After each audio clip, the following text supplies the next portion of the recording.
Hi friends, welcome to Sri story time. நம்ம இன்னைக்கு ஒரு குட்டி கதை தான் கேட்க போகிறோம். ஒரு கஞ்சத்தனமான மனுஷங்கிட்ட 35 தங்க காசு இருந்துச்சு. அவன் அதை ஒரு பெட்டிக்குள்ளே போட்டு அவங்க வீட்டுக்கு முன்னாடி புதைச்சி வச்சுருந்தான். டெய்லியும் அதை தோண்டி 35 தங்க காசு இருக்கான்னு பார்த்துக்கிட்டே இருந்தான். இதை ஒரு திருடனும் கவனிச்சான். அந்த தங்க காசுகளை அந்த திருடன் அவர் இல்லாத நேரம் திருடிட்டான். அடுத்த நாள் அந்த ஆள் அவர் தோண்டி பார்க்கும் போது அங்கே தங்க காசு இல்லை அப்படின்னதும் அழுதுகிட்டு இருந்தார். இதை பார்த்து அவர் பக்கத்து வீட்டுக்காரர் அவர்கிட்ட வந்து ஏன் அழுதுட்ருக்கீங்க அப்படின்னு கேட்டார். அதுக்கு அந்த ஆள் என் தங்க காசை யாரோ திருடிட்டாங்க அப்படின்னு சொன்னார்.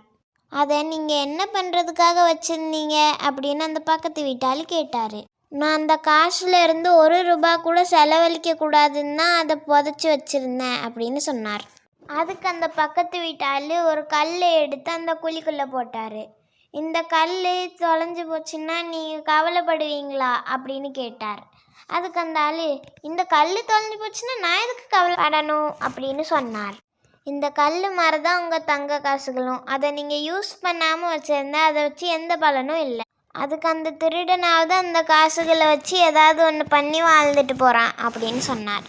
கதையின் பொருள்: ஒரு பொருள் எவ்வளவு விலையுயர்ந்ததாக இருந்தாலும் அதை நாம் சரியாக பயன்படுத்தவில்லை என்றால் அந்த பொருள் நம்மிடம் இருந்து எந்த பயனும் இல்லை.